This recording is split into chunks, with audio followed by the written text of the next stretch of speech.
So this is part two of the series, and it starts three conversations that I had on the topic of Palestine. I've recorded a solo introduction, which I think is worth listening to if you haven't yet, where I lay out some of my philosophies and argumentation and counter-argumentation on this topic. This upcoming conversation is with Gideon Levy, who was born in Tel Aviv. He's a journalist who writes for Haaretz newspaper in Israel. And we end up talking about his path, his intellectual path from being a young Zionist to starting to question the foundations of the Zionist project altogether, to how he currently feels about the state of Israel and its future prospects. I'll just peg a time marker here, since I hope these conversations in this series holds a kind of evergreen quality to it, where it could be listened to and discovered months and years and decades from now. And so for anyone struggling to understand Palestine, we had this conversation, Gideon and I, in the latter half of February of 2024, while the IDF was threatening to launch a full ground invasion on Rafah after having destroyed almost all of the rest of Gaza already. The death count is somewhere close to 30,000 Palestinians at the moment. Okay, as I mentioned in the introduction, I'm including references and additional suggested reading and research along with the transcripts of these conversations on my website. That's whatjthinks.com. And I do encourage you to check some of those out. For example, you'll hear Gideon mention 1948 several times in passing, which is, of course, the year of Israel's establishment, but he's using it as a kind of icon for a bigger story there, which could require some investigation. Okay, I'll be back at the end of the conversation with some continued thoughts and to prepare us for the second conversation in the mix of what I'm calling the Palestine collection. So now enjoy my conversation with Gideon Levy. I'm calling it 48 Never Ended. What does Israel mean to you now?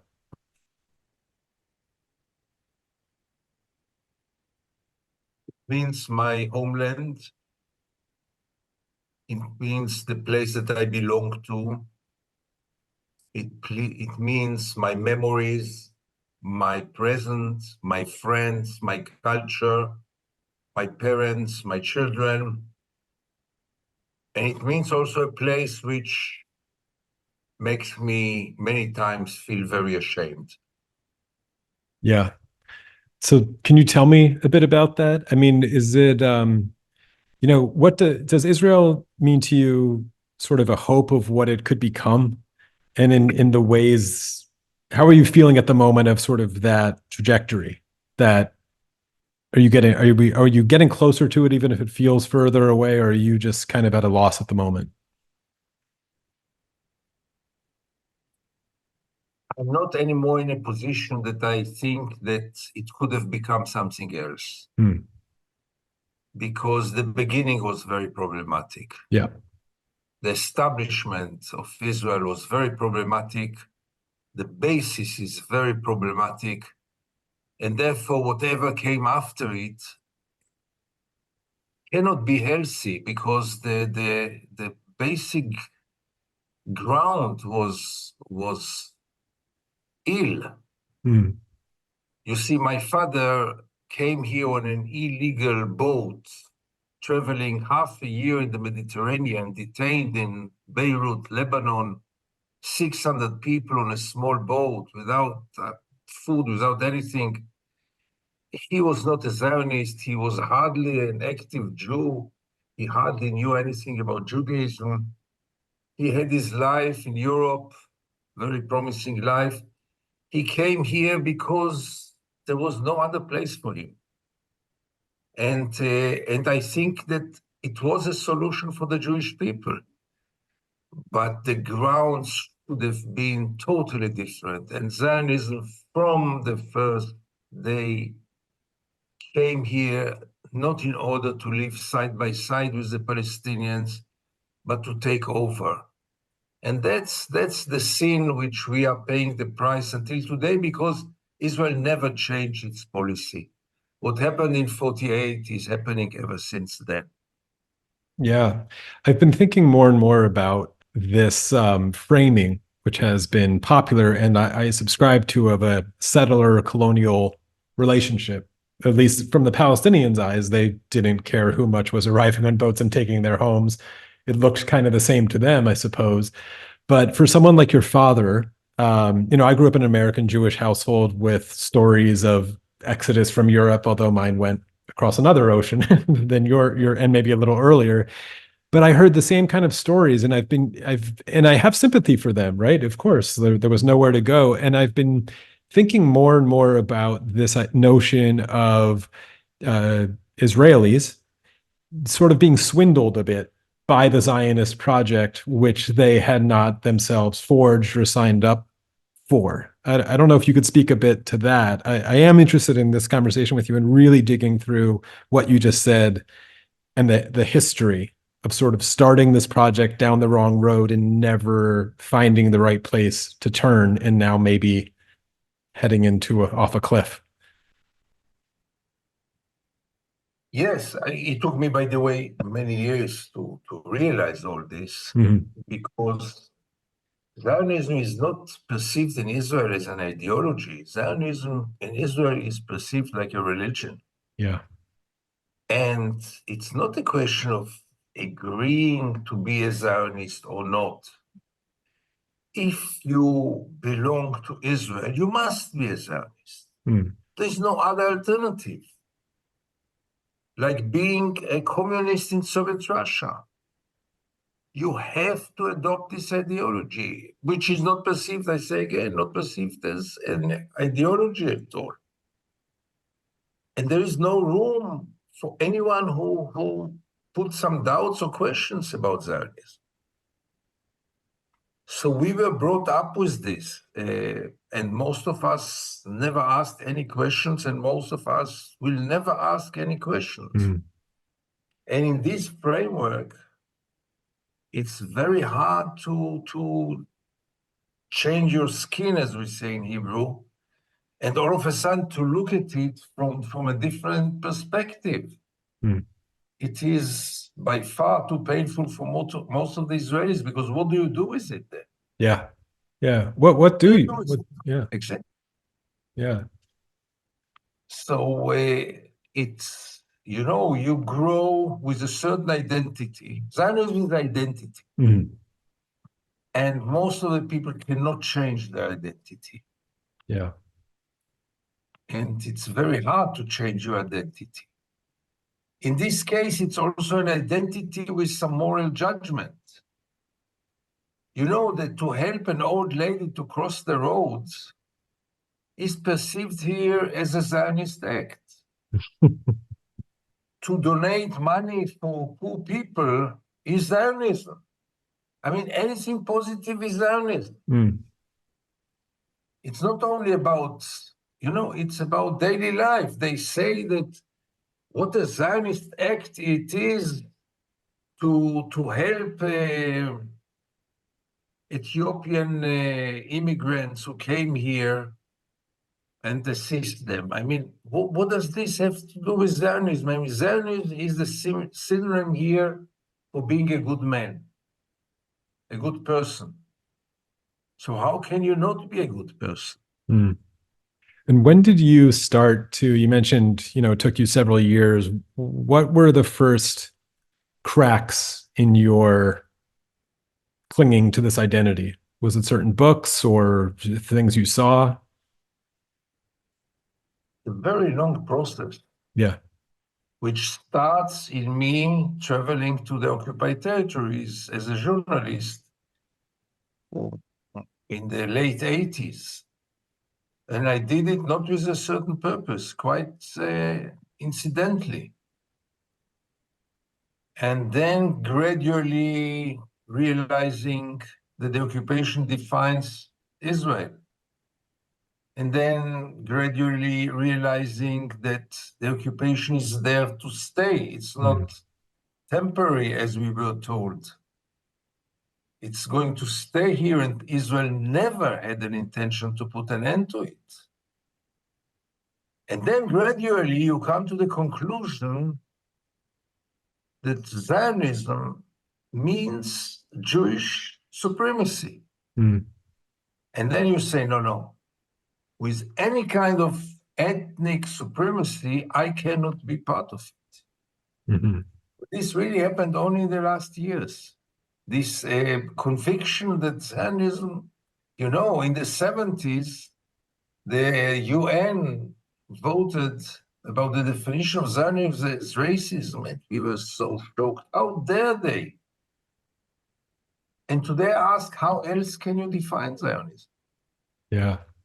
So I'm an American who grew up in a Jewish household, although maybe like your grandfather, not a lot of God talk, but this kind of tacit Israel worship. It was this third rail. I couldn't criticize, I couldn't sort of touch it. How frustrating has it been for someone like yourself to maybe deal with this greatest superpower on earth halfway across the world, which seems maybe I don't know how you would frame it, to be tripping you up, or I don't know how you would frame it. Sort of like, what happened to me? How does that relate to what your fight has been?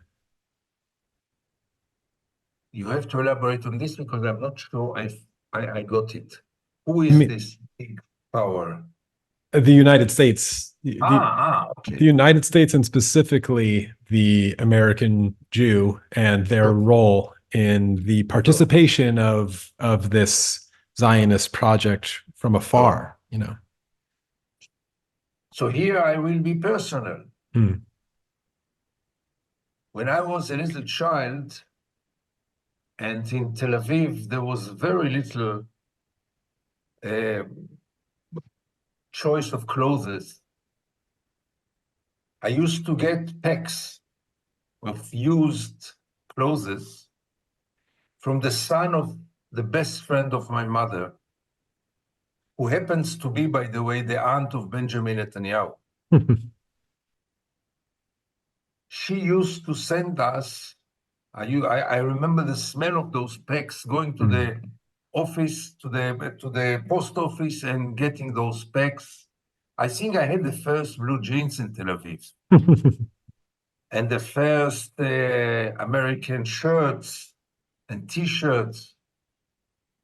And it carried the name of the cousin of Netanyahu because they used to send it to the laundry. So the name was printed on those pants. And for me, this aid from those rich friends in the United States, or rich uncle, even though we were not family, was part of my childhood. They send us aid.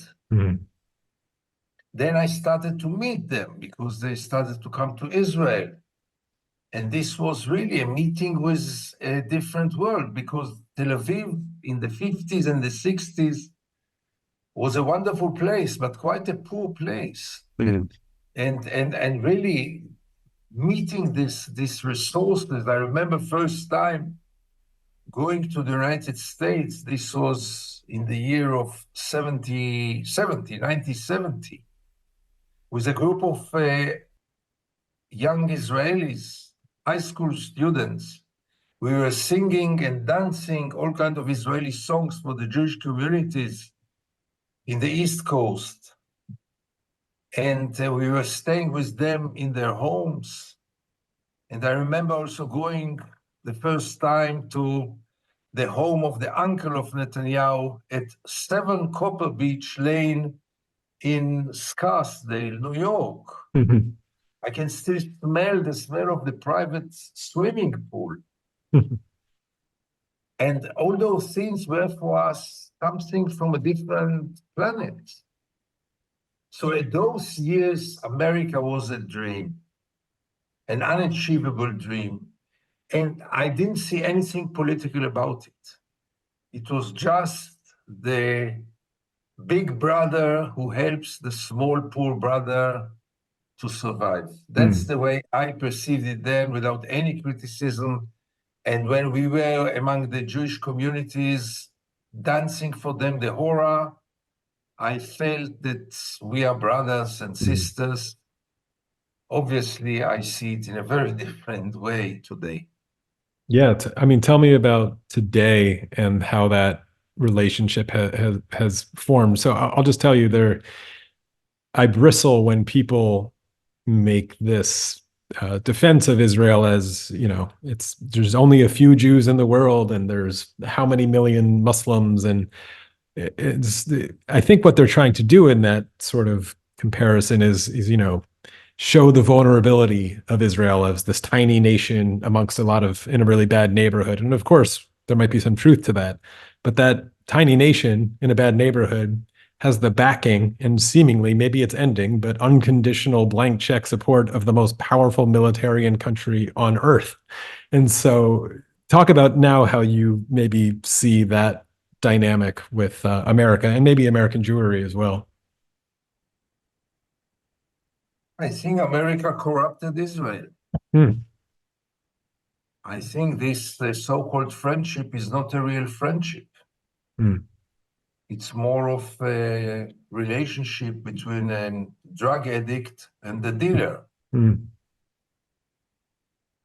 America destroyed Israel in many ways because it taught Israel that Israel can do whatever it wants. There are no limits.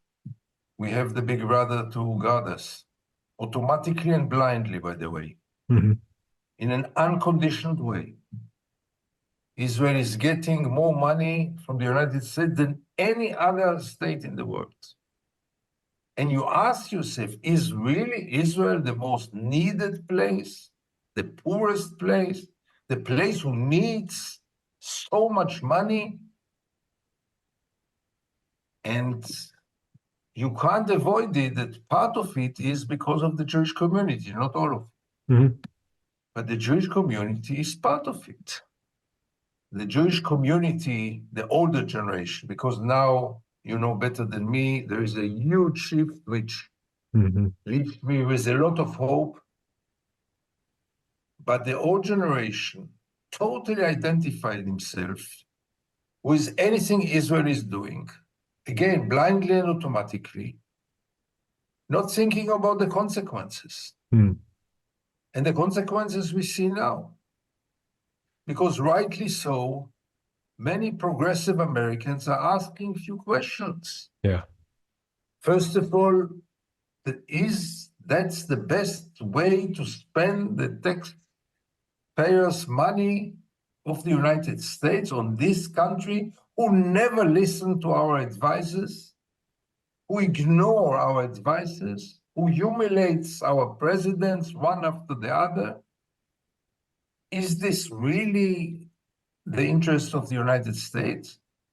And then when we talk about the Jewish community, this total identification with Israel and this blind automatic support means that when Israel is committing a mass murder or mass killing in Gaza, the American Jewry is part of it.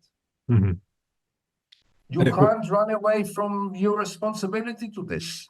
And when there is anti-Semitism because of it, don't be surprised, because you put yourself in this position. You say that everything that Israel is doing is holy. That will be hard. That would be hard for some of them to hear. I'm thinking of my mom in my head right now, who's worried about those expressions and has the boogeyman of the Holocaust returning at any time. But I thought something you said there was so interesting about America corrupting Israel in that way, because there's this quote, speaking of the older generation, from Joe Biden going around from the 90s, I think, or maybe the 80s, when he was declaring, you've probably seen it, his strong support of Israel. And he said something like, if Israel didn't exist, we would have to invent it to serve our interest in the region. He's saying exactly what you just said there. It wasn't, I don't know why people haven't picked up on this more. He's not saying because, we support democracy everywhere, or because these are our brothers, or we have some kinship of the values. No, he's saying to put our interest in the region. So I don't know. I mean, playing Israel again, and this is an interesting tactic I'm trying to take. I'm quite upset, as I think you are, about Israel and its current behavior. But how about I'll bridge to this one, because you've hinted at it a little. I'm carefully trying to think about Israelis, modern day Israelis now, a bit of victims of their own. We already talked about sort of the Zionist project, but maybe of their own, being hooked on American money or their own hubris or their own specialness in some ways. What do Israelis know about their own history, in your estimation? First of all, I must say that American Jewry realized now, in a very late stage, that the Israelis don't appreciate them at all. Yeah. They look at them upside down. Mm-hmm. They think they are stupid and naive, and they want only their money. I'm generalizing and oversimplifying it, but you can see it everywhere. Mm-hmm. This attitude in which you are our ITM, you are our bank account, but nothing more than this. And we don't want to hear your views. We are not interested in it. Now, getting back to your question, I think that Israelis know nothing. I mean, the level of ignorance, mainly among the young generation, will shock you. I mean, it's not that they know nothing about nothing. I'm shocked by the level of ignorance among high school students. Obviously, there's always a small group who knows a lot, but most of Israelis know so little. Now, when I was a child, I knew many things. I didn't know anything about the history of the state. Yeah. And what I knew was totally biased. Today, they know nothing about anything, and they also have no interest. Can you give me a specific example? I don't want to cut you off, but I think because this is so interesting, and in the previous episode, I'm going through a lot of the history. So as a total example, when did you learn and how did you learn about the existence of the Irgun or the Stern Gang or something like that? No, the Irgun I knew, and the Stern Gang I knew, but I never heard the word Nakba. I was maybe 20 or 25 when I first heard the word Nakba. And where did you hear it? We saw all those ruins along the roads, Palestinian houses. We never asked, where are the owners of those houses? What happened to them? Why aren't they at their homes? Where are they? In 1967, I was 14. I went with my parents to the first tour to the West Bank. I remember so many exciting scenes. I don't remember seeing one Palestinian. I mean, we knew about us more. We knew nothing about what happened to the people who lived here. We really believed that the people without the land came to an end without the people. We really believed that we were the weak one, the David, and they were the Goliath. We really believed that they all ran away and we didn't expel anyone. We never asked, for example, why didn't we let them come back? Let's say they all ran away in 1948. Why can't someone get back to his property? Even if he ran away. In 1991, in the Gulf War, I took my family and went to Eilat because I had a baby of 3 months then, and I couldn't stay with this fear of chemical weapons falling on Tel Aviv. I lost my property. I couldn't get back to my home. Sure, I could. Why couldn't the Palestinian get back to the properties, even if they ran away? So all those questions were not in our vocabulary. And above all, we never met a Palestinian. We never met an Arab. You live in Tel Aviv in the 50s and the 60s and the 70s. You don't meet any Arab. I remember when I was 17, I met once a Druze. This was the maximum I got to. We were totally separated. So it's a mixture of ignorance and biased facts and a lot of separation. We didn't mix at all. And the outcome was that we really believed that we are the only one around, and we are the victims, and we are the chosen people. and we have the right to do whatever we want after the Holocaust, and nothing else but this. That's a typical systematic brainwash system. And today, the youth in Israel, you're saying they might learn something like the Irgun and the Stern Gang or something like that, maybe as freedom fighters. Now they know even not about that. Nothing. If they would know who was David Ben-Gurion, it will be a great achievement. They will know the name because there are so many streets on his name, but they will not be sure, was he the president, was he a prime minister, what was he? Moshe Dayan, they never heard about. Yigal Allon, no way. Irgun, no idea. Now they know nothing about nothing, and they are much more nationalistic than we were. So when they're dropping bombs and fighting and massacring or whatever we're going to frame it as in Gaza at the moment, what's running through their heads is just, I don't know. I mean, how would you characterize it? How are they able to be doing what they're doing? It's interesting. I'm trying to take sort of a sympathetic, I'm calling them ignorant in the most charitable sense of the word, right? They, in their worldview, this is some evil, made up, fake refugee problem, maybe a reincarnation of the Nazis. It's just old anti-Semitism and something like that. I mean, is that the level that we're at the moment? You said it all.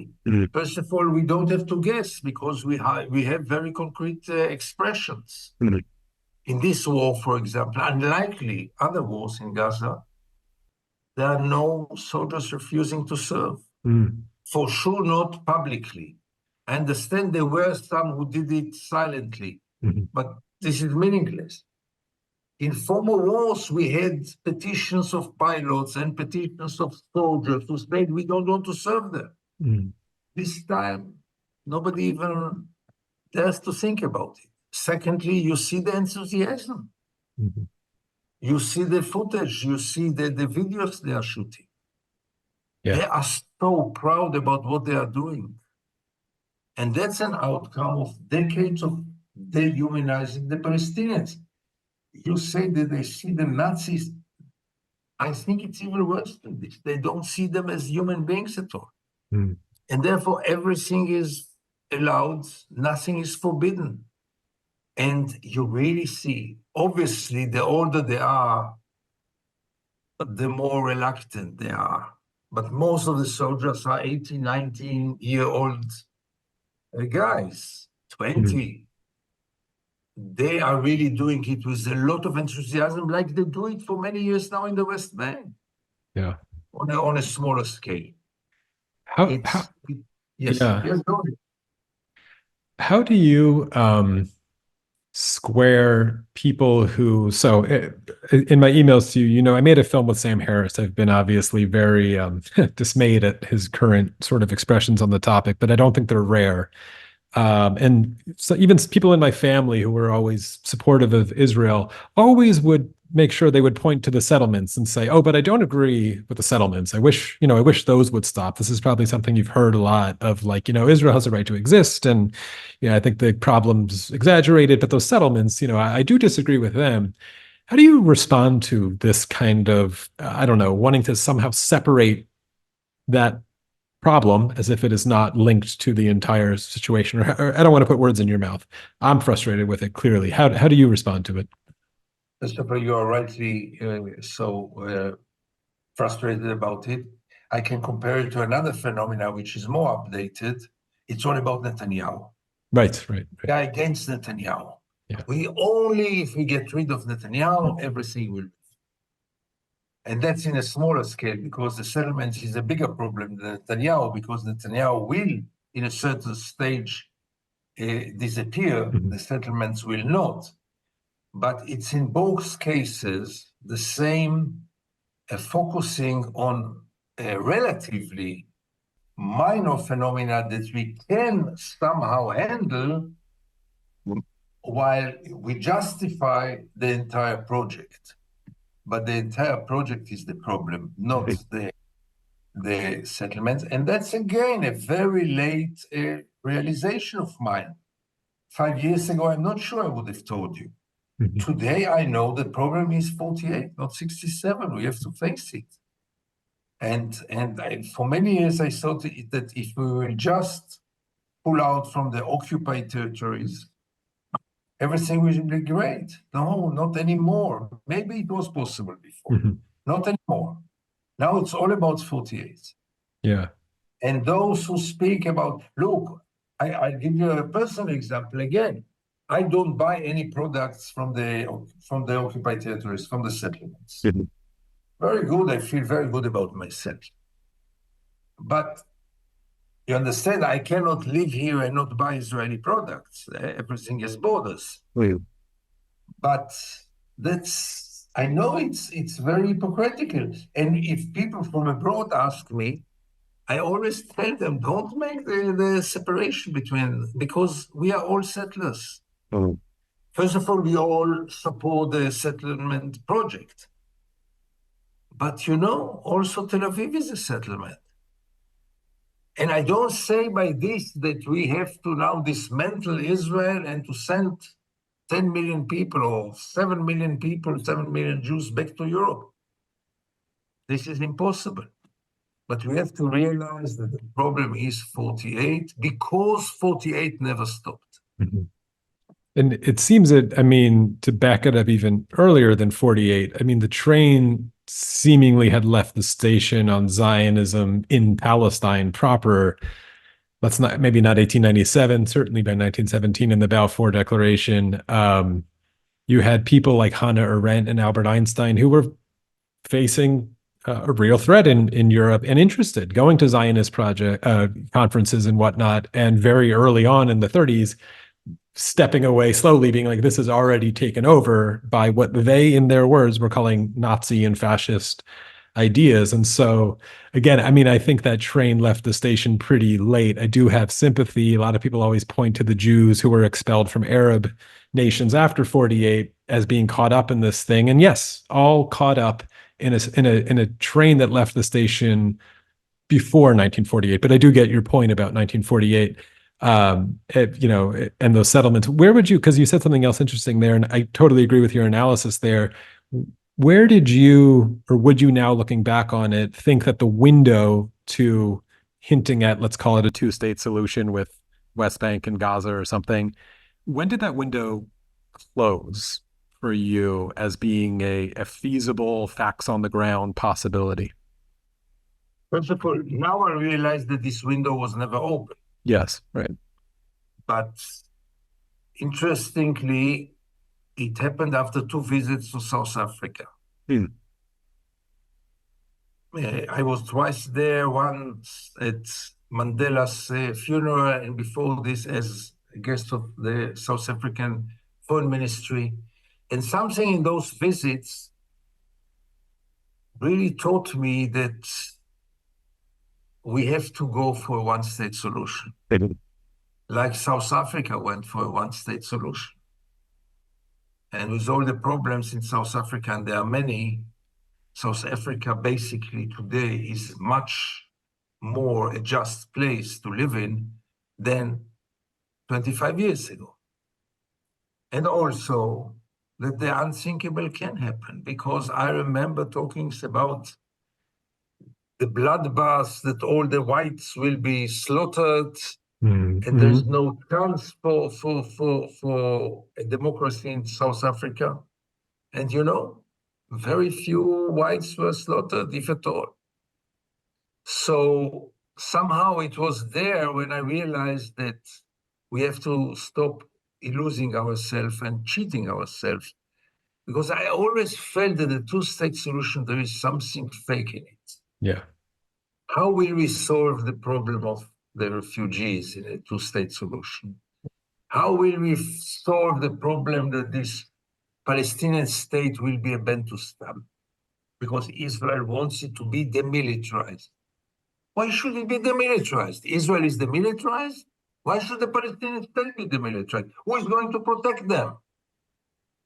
They have to count on the goodwill of the Israeli army. They saw the goodwill of the Israeli army.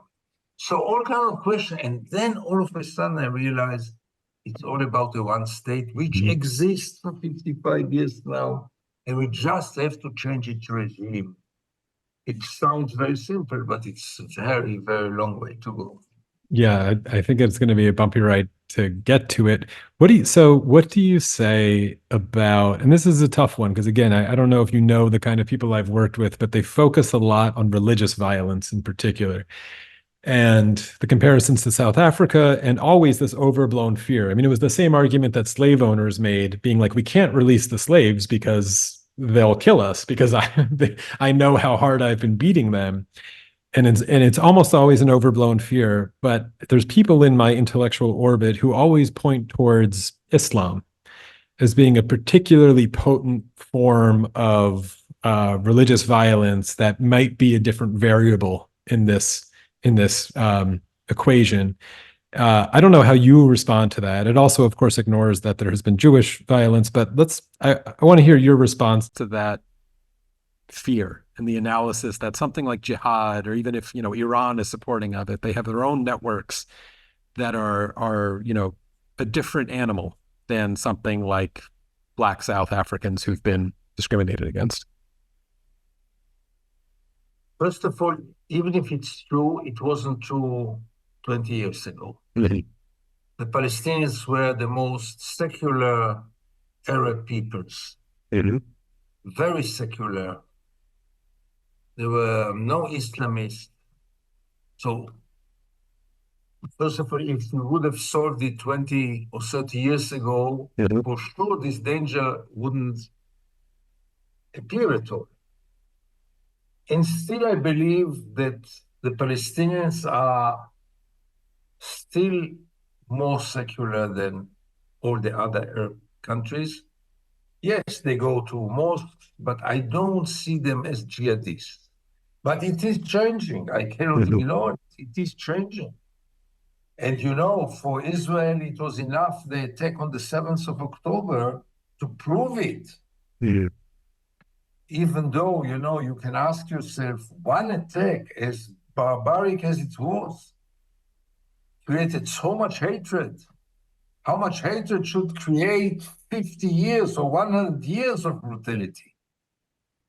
But in any case, it is a danger. I don't want to say there's no danger. You see, my partner, she's Swedish, and they are facing it in Sweden now. Sweden was one of the most generous countries to absorb refugees, mainly Muslim refugees. And Sweden is changing now and suffering and paying a hell of a price. Sweden is now facing realities that it never faced in its history. Of gangs, of violence, of people using missiles in the streets. I mean, in certain neighborhoods, obviously. It is a problem. I don't want to say that it's not. As the Israeli right-wingers always say, not all the Muslims are terrorists, but all the terrorists are Muslims. On the other hand, the big killings is still being done by the whites. The Christian man or the Jewish man, if you look historically or if you look even currently. Yeah. Big violence is still not. But I can't ignore the fact that when you open now TV and you hear about violence in the world, most of it is Muslim. Yeah. I think there's historical reasons for that, which I'm speaking about in the previous episode. But yeah, I mean, I also think, moving to a one state will take some courage, and some things might blow up, and it shouldn't derail the entire project. And I know that's such a crass thing to say, but I think that's the path. And like you said, it didn't have to be this way. This almost seems like I'm like you. I'm 41. I've been thinking about this a lot since I was 13 years old and about to get my bar mitzvah. It seemed I've been warning about this day of like, you're going to reach this point of no return where you're choosing to go the hard path. You're choosing to go down the painful path with a lot of death and a lot of problems. And it seems we've chosen that path, and Israel chose that path. And it's just going to take some courage. It didn't have to be this way 20 years ago, 30 years ago. It's not much comfort to people who are like, well, what do we do now? How much of that do you think was, this is maybe an interesting question, intentionally engineered? You know, a lot is made about Israel supporting and funding Hamas to delegitimize the Palestinian state, embarrass Arafat, all that kind of stuff. I mean, how serious do you think that charge is and holds up to scrutiny? My tendency is usually to think that Israel and Israelis are less sophisticated than we tend to think, and many things happened without being planned. Because I don't see a grand plan in Israel at all, even today. They hardly know how to conclude this war in Gaza. No plan, nothing. Nobody knows how to finish it. What will be the day after? So I always, but I know that some others say that I'm naive, that it was all planned. You know, again, we have to go back to the Nakba. Was the Nakba a plan? So there are some evidences that yes, there are some documents, some protocols, some hearings that you hear that people spoke about it, but I'm not sure there was a very systematic plan. But it happened. And same for now. I still refuse to believe that everything was planned here by Israel. I think it was more improvised, like Israel usually does, and it leads that. But it's very clear that the spirit of all of it was the same. That too many Israelis believe until this very day, and for sure in the first days of Zionism, that the only real solution is ethnic cleansing. There is no other real solution. All the other solutions are not solutions, are temporary solutions, but not final one. The real solution is to make this land pure Jewish. And you can't deny that's a solution. You can be totally against it. Obviously, you can think it's a Nazi way of thinking, but it's a solution. And I think that this solution is in the back of the mind of generations of Israelis and Zionists.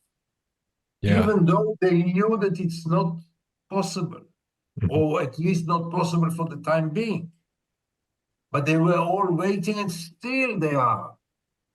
For the moment, it will become possible. And October 7th is an opportunity, certainly, to justify it. Yeah. Absolutely. How would you frame, I want to talk about censorship in Israel, about, you've been able to write for quite a while. How we hear about military censors in Israel, and how pervasive is sort of censorship and freedom of press to write about these things? It's much worse than you think, because it's not about censorship. The military censorship is very limited. It's about self-censorship, which is much worse. Right. Really nothing to do with censorship. The government, the army, the secret services, they can put very, very little pressure or prevent very, very few things to be published. The problem is that most of the media, if not all of it, and in this war it is really almost all of it, chooses to censor itself, not because of ideological reasons, only because of commercial reasons. There is this wall-to-wall agreement. Everyone wants certain things not to be published. The readers don't want to know, and the reporters don't want to report, and the publishers don't want it to be reported, and the government and the army for sure don't want it to be reported and informed. And everyone is very happy. You see the coverage now, I don't know how much you are aware to the most shameful coverage of Gaza in Israeli media right now. Yeah. You know that for days, for weeks, for months, you don't see Gaza at all only through the eyes of the soldiers. No suffering in Gaza, no starvation, no replaced people, nothing. That's not because the government told the media not to show it. They can show it as much as they want. It is because they don't want to bother our readers and our viewers. I participate in a panel on Israeli TV for many years now, in a very liberal program. And they stopped my participation ever since the war started. Nobody told them to do so. They just know that my presence there might create problems with the viewers, not with the government. And this is much worse in my view. Yeah.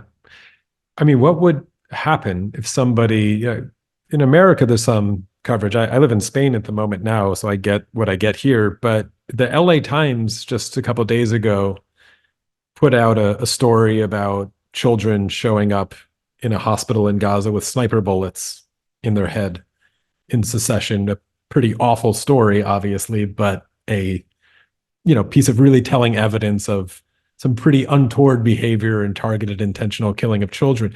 It gets published in the LA Times, which might be something surprising, as it were. Maybe some things are changing in America, as you said, because the commercial interests in America, people have to sell papers, and younger people are not on board with the old message, at least, of let's not question Israel. But what would happen if that gets published in the Jerusalem Post, say? It will be a huge wave of canceling subscriptions, protests, of readership. Even for less than this, Haaretz is paying a price. Yeah. And even Haaretz in this war is more cautious than in former wars, even though it's still the best of the best if you compare it to all the others. But it can bring so much protest and anger that it will be a price that private media will not be able to stand it. Look, I published in 2014, I published an article about the Israeli pilots, which became here a mythology. And my newspaper lost, until today, I don't know how much money, but it was in millions of shekels in terms of cancellation of, because of one article, cancellation of subscriptions and cancellation of advertisements. Not every publisher is ready to pay this price.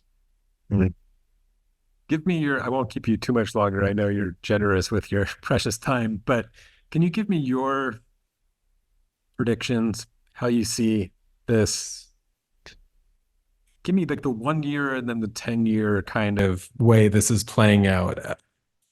Because I'm kind of at a loss, but believe it or not, I'm also optimistic in the 10-year vision. I think the walls will fall one day and we'll have that one state. But it's going to be a really bumpy ride to get there. But how are you projecting this to go?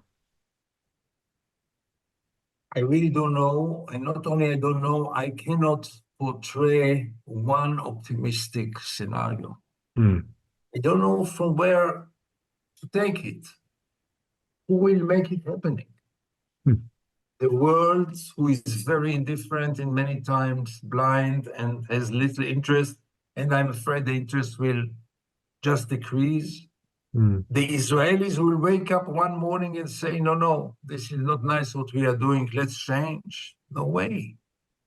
The Palestinians, who are getting weaker and weaker and weaker and more divided and lacking leadership and lacking spirit of struggle, and they are really lost and above all lonely. Yeah. Nobody really supports them except of lip service and demonstrations, but that's not enough. By far, it's not enough. So who is going to be the game changer? I don't see it happening. But on the other hand, if we would have met in the late 80s, and I would have told you that within months, you were not alive there, but within months, the Berlin Wall, apartheid, and Soviet Russia all going to fall without even no bloodshed, you would have thought that I'm out of my mind. So we have to really leave some room for the unthinkable.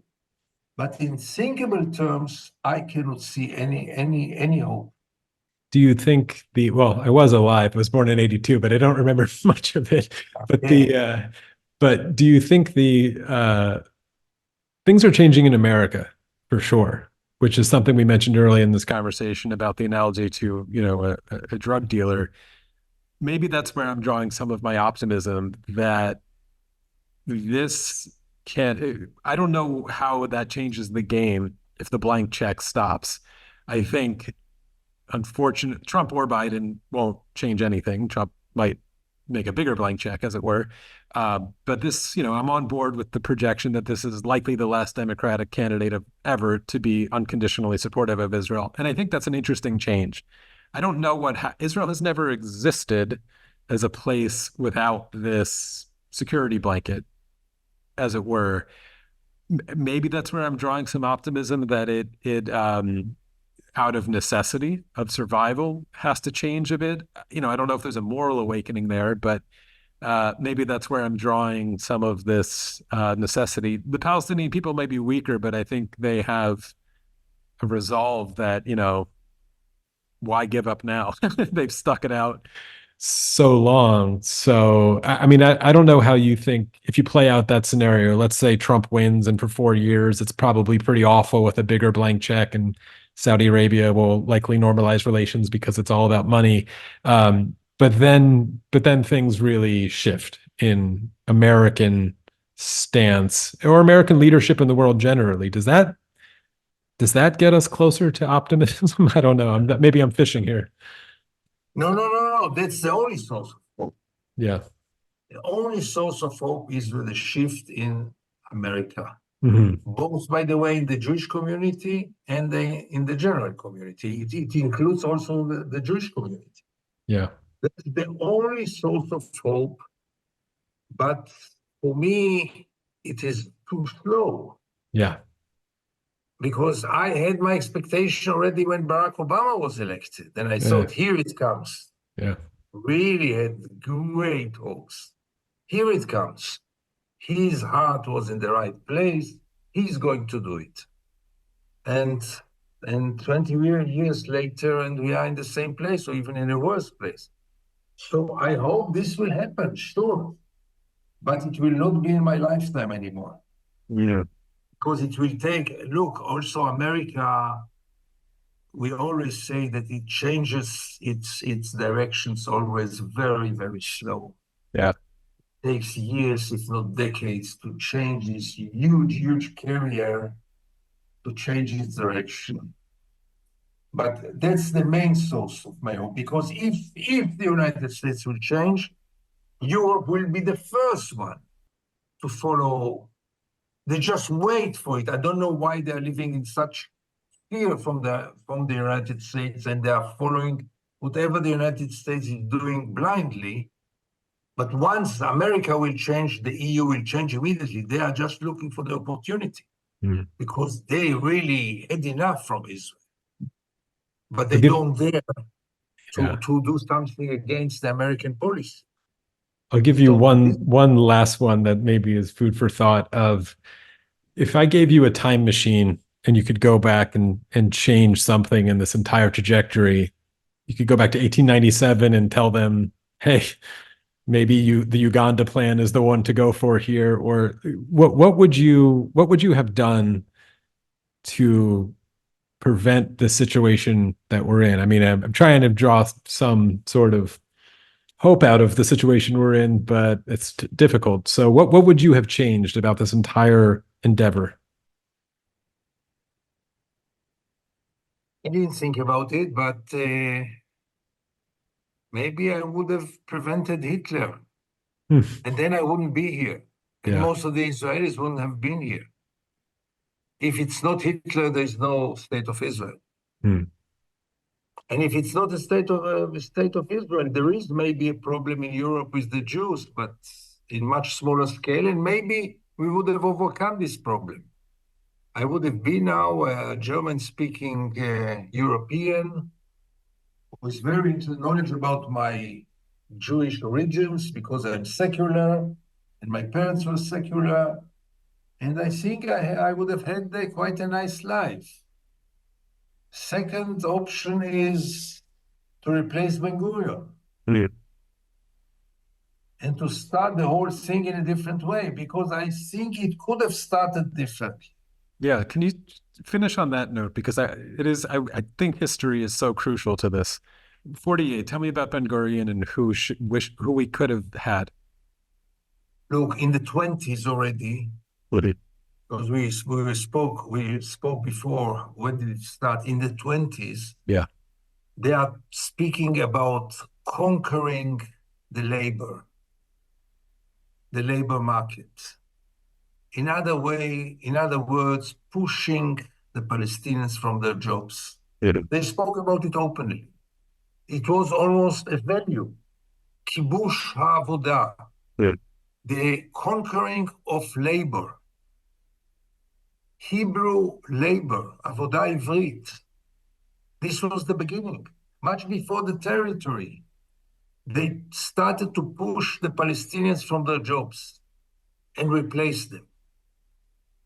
This could start in a different way, because if you speak to the old Palestinians and old Jews from the 20s, 30s, 40s, there were quite good relations here. It could continue if the whole attitude of Zionism wouldn't have been such a colonialist attitude in which we know better, everything belongs to us, we have the right about this land, and only we have the right about this land, and there is no room for any compromise. So I think if the whole project would have started in a different way, we could have lived today in a quite prosperous nation state, Jews and Arabs together. What's wrong? What's wrong? Today, to start it is much, much more complicated. So now we're at a place where all of that we wish would have happened didn't happen. And it seems that we're running into the, this is a bad American phrase, but the shit or get off the pot phrase, where it's either ethnic cleansing or one state actually do this the way it should be, even though it's way more painful than it ever needed to be. Or maybe this fantasy of a two-state, but it seems that we're at the end of the line of it cannot continue to be going the way it was going. Or do you think we're going to go right back to October 6th? I don't see it happening. I think this is the moment we have to choose as a people. And obviously my vote is for one state. As painful as it's going to be, we have to be hopeful. And like you said, I take a lot of solace in how fast history can turn. I always point to, when people are feeling pessimistic about this kind of stuff, I always point to the idea, if I had told you in the year 1968 that Vietnam would be the hottest tourist destination for Americans in just 30, you would have laughed me out of the room. But it's a beautiful place, and Americans are drinking, Mai Tais on the beach now. Things can change, and things can change really quickly. So, let's just hope for some of that optimism, that we don't give in to our deepest fear. Because just this last thing, I think the worst possible psychological story that we could tell is the victims, people like your father or my relatives, but particularly yours in Israel, the victims of the Black Death and the Holocaust and the extermination effort of Jews in Europe, would within just one or two generations be on the other side of an overt ethnic cleansing campaign, by whatever name you want to sanitize it as. That's a pretty shitty story if that's what it turns out to be. And I think, if anything that we can do as thinkers and philosophers and humans with courage, is to try to steer the future towards better stories about the kind of people we are. But to do that, we have to be honest, as you've done so beautifully in your work, with what we're capable of doing.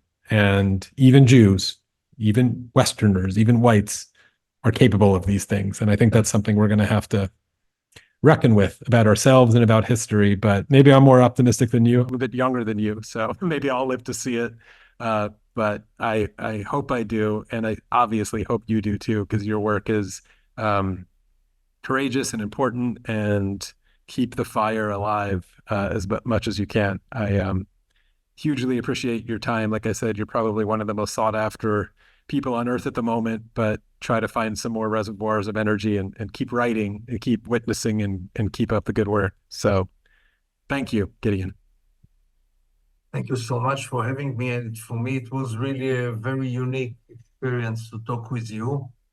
I was looking for points in which we disagree and I couldn't find them. That's very rare in those days, that I talk to people that I can feel myself totally identifying with what they say, especially not in Israel. I'm a little less optimistic than you, but why to spoil the party when you concluded it in such a nice and really hopeful way? Okay. Let's hope you are right. Okay. Thank you. Me too. All the best. All right. All the best. Thank you so much. Thank you. Okay, so that conversation is meant to take a bit of the pulse of Israel and continue to push the ways in which history, as much as some people may want to, really can't be ignored or discounted in this conversation. But my next conversation in the series is going to get into the question that many of us have been asking quietly, but have been probably afraid to voice out loud. It's all about that fine line between resistance and terrorism, and it takes us out of the Israel-Palestine issue a bit and broadens the lens. It's with the absolutely brilliant writer and professor Richard English, and all about his book, which he entitled, Does Terrorism Work? So that's part 3 of the Palestine collection, and it comes out tomorrow.